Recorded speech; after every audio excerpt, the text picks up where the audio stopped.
listen-only mode. Good morning, everyone. It's Kirsty Kelly here. I'm the CEO of the Planning Institute. Welcome to you all.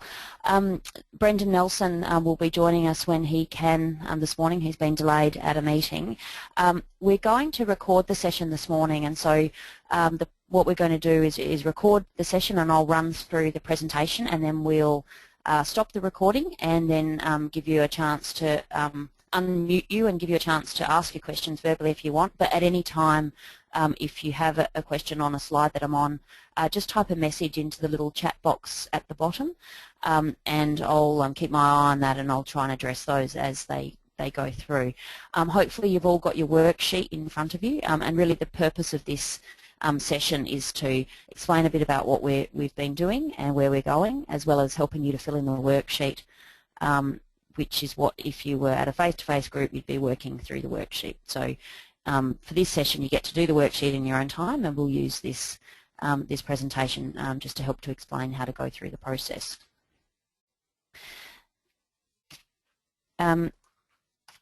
So what we're really going to talk through today is give you a bit of a background about why we're doing what we're doing, so the case for change, and about the progress so far of our evolution. I'll talk briefly through the results of the member consultation and the focus group process that we're going through.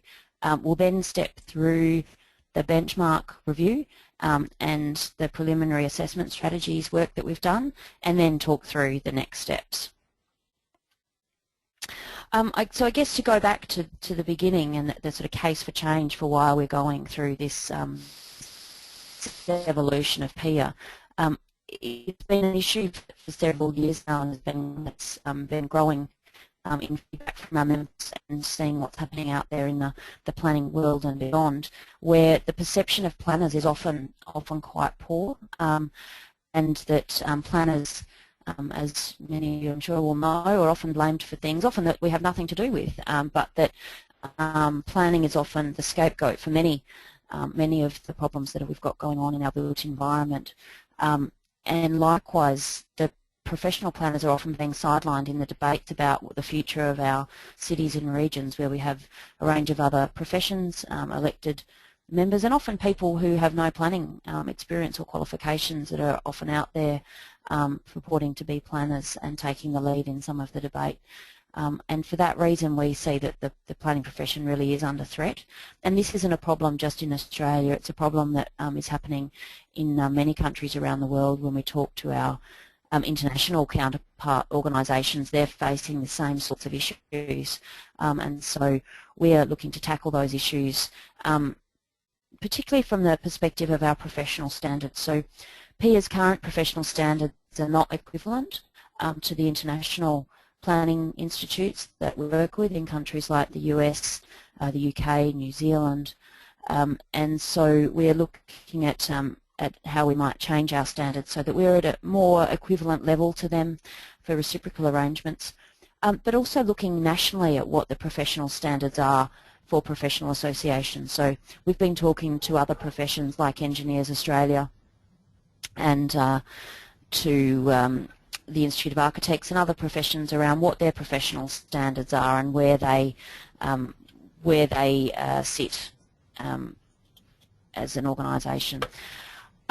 Other aspects that we're aware of is that credibility is quite an issue for planners, and it has been really some of those other issues that I've raised just a moment ago, but also looking at where PIA membership sits, as well as CPP. So we are looking at this whole issue and looking to see where we can advance our members and the profession and the Institute as a whole. I believe I'll just say hello to Brendan Nelson, who's arrived. He's going to listen in on the session. Yeah. So Brendan, we're recording this session, and everyone's on mute at this point, and we're going to be doing we'll close the recording at the end and have some questions and discussion at the end. Perfect. Thank you. So where we've been taking this is that PIA's been on an evolution journey, and hopefully you will have all seen a lot of this over the last 12 months. Brenton, I'll just ask you to put yourself on mute as well because you've got lots of background noise just there. We've been on this journey for a while now, and there's a number of things that we've been doing, and I thank you all for filling in the survey earlier this year, which means you've at least seen that email. But what we prepared was an international benchmarking paper, and that was looking at both the international and national professional associations and what their benchmarks for their highest level of membership are, and that's available on the website. We did the What Makes a Great Planner survey in about August, September last year. Results again, there was a really strong response to that survey, and that's really formed the basis of the material used to develop the draft membership benchmark that we're going to talk through today. We also went through member consultation on the Code of Membership, and the first round of changes to that code were approved earlier this year by the board, and essentially what that meant was that we've streamlined the entry to PIA from 22 streams of entry through 7 chapters back to 4 streams of entry, which are focused on base qualifications and experience around urban and regional planning. So it makes it a much more streamlined process for members, but also it takes us back to what we're really, what PIA is really about, which is focusing on the core of urban and regional planning. Specialisations are still important to us, but that professional members of PIA will come through with at least a core of urban and regional planning. And a number of other changes were in that code as well, but that was sort of, in essence, what was achieved in that draft code. And then the benchmark assessment model. So that was developed late last year and has been on consultation with members, and we've got these focus groups that are happening at the moment, wrapping up in the next 2 weeks.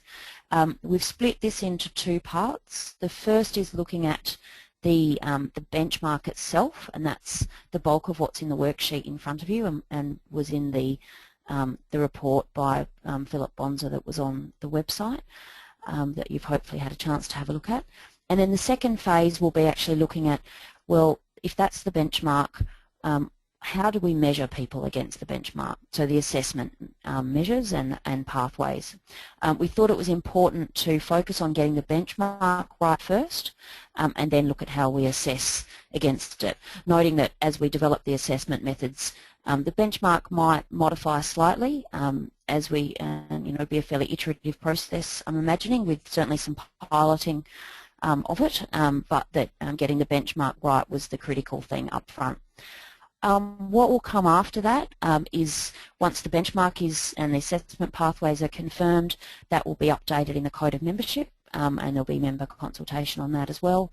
And then probably running in parallel to that will be a review of the university accreditation policy. So working with our universities that have accredited courses to ensure that the accredited courses are actually delivering what we need from graduates, and that their graduates are on the right track heading towards the benchmark.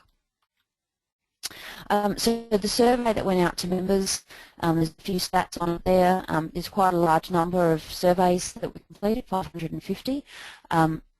That there's a full report on the survey available on the website under the PIA Evolution section. The upshot of it was that there was so nearly 68% of people support the development of a higher membership benchmark, with 22% undecided. So I think there's a good proportion of the membership that are on board with the direction that we're going, and some other members who need a bit more information. And so that's part of what we're working through in this focus group process. And we'll continue to keep updating the website and putting out member information so that you can follow what we're doing and be engaged in the process. There were a range of comments received in that process. I won't run through them all, but in essence they were around ensuring that the benchmark is credible and that the indicators are measurable, that we, in designing all of this process, that we're mindful of the costs and resources needed by members to go through it, and we're very mindful of that, as we are that that we need to be careful of how resource intensive it is for PIA as well. So that's something that we will definitely be taking note of as we go through this process. Also, there are a number of comments around the external recognition of the benchmark and how we relate to other professions and stakeholders, how we're seen by government, and whether we're able to be registered or recognised in some way, as well as that potential for global recognition by reciprocal arrangements with other institutes internationally. So where we're really at today is that we're going through this process of consultation to really interrogate the draft benchmark that you've got there in front of you, so that we can refine it more, as well as to then start working through the next process and test some of the potential benchmark methods. So the benchmark as it stands is not a fait accompli. We're absolutely looking for your constructive feedback, and that's really what the worksheets are there for. So that's what we'll be going through today. So just to recap, on full membership as it stands, 85% of members come through the main Stream 1 membership pathway, which is you've done an accredited, peer accredited qualification and you've got 2 years experience. So that's the current full membership requirement. What we're looking at here is that full membership will exist, and some members will choose to remain as full members. Other members will choose to be assessed against the higher benchmark for a higher membership level. We don't know what that level will be called yet, and that will be one of the things that we'll be taking some expert advice on and consulting later. But what someone who would be a full member and then assessed against the benchmark. And that benchmark would be pitched at about 5 years of experience. So to be able to complete the assessment against the benchmark, you're likely to have been working for about 5 years. It might be less for some people who've come to planning as a second career and perhaps have a whole set of professional skills sitting in behind them already compared to a graduate. And it might take longer for some people who perhaps after graduating might be working in a fairly narrow role that doesn't enable them to have a broader range of planning experience. But the benchmark itself is pitched at about 5 years. So the first sheet that you'll have in your worksheet is Activity 1, and that's really looking at the 6 practice areas. These came through and have been modified based on member consultation from the What Makes a Great Planner survey and then developed into the benchmark. So with these 6 areas, what we're looking for you to do in Activity 1 is just to have a read through of them and then fill in this sheet and just tell us for each of them, do you think it's a high, medium or low priority?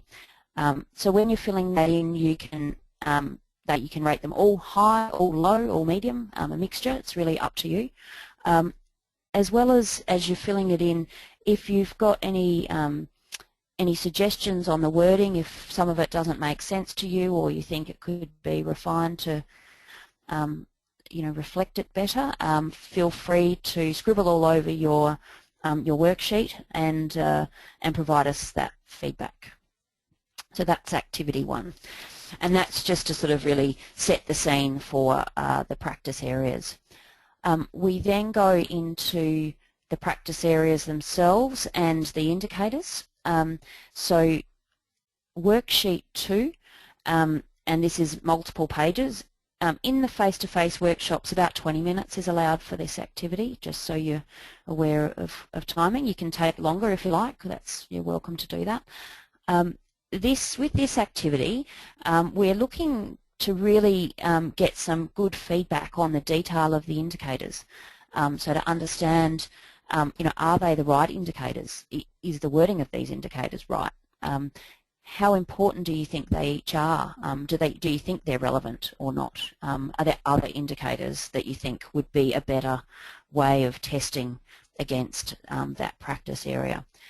And so, as an example, the first sheet is professionalism and integrity. And so you'll see the practice area there as professionalism and integrity. The first part is an explanation of the practice area, so a sentence explaining for each one what it's about. Again, if you don't think that description hits the mark, feel free to make your comments on that and notes, and again, cross things out, add words, change it around. That's all. All that feedback is welcome. And then underneath, there's a series of indicators suggested. So what we're looking for there is for each of those for you to tick, yes or no. Do you think they're relevant? If you think yes, that's relevant, then if you can give it a ranking of whether you think it's highly relevant, it's a 5, or 1 is low. If you have said no, I don't agree that this should be an indicator, then some explanation for that would be great, as well as you're welcome to add other indicators that you think should be included. So, for example, on this one, a good indicator that's come up from one of the focus groups was that frank and fearless advice might be something that we should be including in this one. And so we're really looking for your feedback on these to make sure that we've got the right indicators in each area and that the indicators make sense to you. So if it doesn't make sense, just let us know that it doesn't make sense. Suggest some alternative wording if you can, and that will really help us getting your feedback. So the next part of the worksheet and the engagement is really starting to help provide us some guidance on where we go with the next stage of investigation, which is looking at the assessment pathways and the assessment methods. So what we see with this process is that we're not going to be having a one-size-fits-all solution to how we assess people and the pathway that they go on to achieving the new higher benchmark. We'll have people who aren't currently peer members who may wish to do this, and so there'd be a pathway for them. We've of course got our existing full members, and we need to have a pathway that works for those members, as well as our CPP members and the transitional arrangements for CPPs. So CPPs have already made a significant commitment by undertaking the 4 CPP courses, and so the transitional arrangements for CPP members will be likely to be a much simpler process, and given that they've done those courses already. So there'll be a different process for CPPs. And then looking at our graduates, what sort of pathways might we put in place for graduates where we can help work with them from the time they graduate, perhaps through some mentoring processes, and others where we can work with them towards achieving the benchmark. So some of the possible assessment techniques that came up through looking at the other institutes internationally and nationally include things like written references, case studies of projects, peer assessments, interviews, workplace and employer assessments, or observations by peers. Things like portfolios of work examples and descriptions mapped against the areas of competence is certainly one that other organisations do, where you can demonstrate, demonstrating your competence against the benchmark by showing work that you've done. It might be through completion of further tertiary qualifications or units of study, or perhaps through peer CPD units with assessment. So that might be things like the existing CPP courses, which are CPD units that had assessment, or perhaps CPD units without assessment. So there's a number of potential techniques, and I'm sure there are others. And so what we'd like to get some feedback from you in worksheet 3 is to have a look at, for each of those 6 practice areas, there's a list of techniques, and what we want to try and understand from members is which of those techniques do you think might best apply to each practice area. So they might all apply, or it might be that some techniques are more applicable to some areas, some practice areas than others. is the sort of feedback we're also looking for from you is, do you think this is going to be too onerous? You know, if this process is too onerous, then people may not participate in it. So we'd like to get that feedback from you early before we go too far down this path. And also, are there other techniques that you might be aware of from other work that you've done, or other people that you're aware of that have done this kind of thing in other organisations, techniques that you think might be suitable? So this worksheet looks a bit like that, and so what we're looking for you to do is, you know, just tick or cross in each of the boxes which ones you think might be relevant. So perhaps looking again at professionalism and integrity, you know, perhaps a reference from an employer or a client might be a good way of getting some feedback from someone, or a peer assessment or an observation from a mentor appropriate. Whereas down when we're looking at applying technical knowledge or understanding planning frameworks, perhaps completing a CPD unit that's got assessment might be a suitable way of doing that, or completing other qualifications. So with that one, again, it's just a tick or a cross, either one, or a star, whatever you like, in each of the boxes. Noting on it again if you've got ideas for other sorts of assessments, or if you've got comments on the type of assessment, just write that on there, so that we can get that feedback from you, and that will just help guide us in the next stage, so we don't go too far down the wrong track, looking at things that members wouldn't find acceptable. So the next steps are for you to return your worksheet, and that would be back to Michelle by the 1st of April, and she'll email you about that. We're just finalising the focus groups, as I said, in the next 2 weeks. And then we'll be finalising the benchmark, and that will be likely to go to a meeting of the board in May. As well, at the same time, we'll be considering those assessment pathways and putting together doing some more research and putting together some proposals to go back out to consult with members on pathways. We anticipate that we will do pilots and testing of that later in the year, and hopefully, if you're interested, we'd love to have you involved in that process. And we're working towards, in terms of timing, a phased implementation to commence in January next year. So it's a little way off, but it's also not that long. So there's a lot of work to do in that time, and we really appreciate the help from members that you're providing in engaging in the surveys and participating in things like this online group today. That will just help guide what we're doing as we go forward. So it's a really exciting time for PEER.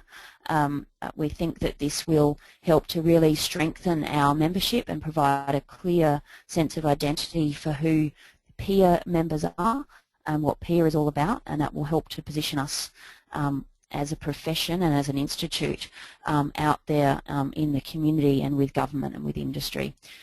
So thank you for your involvement this morning. We'll end the recording there and then give you the chance to ask some questions.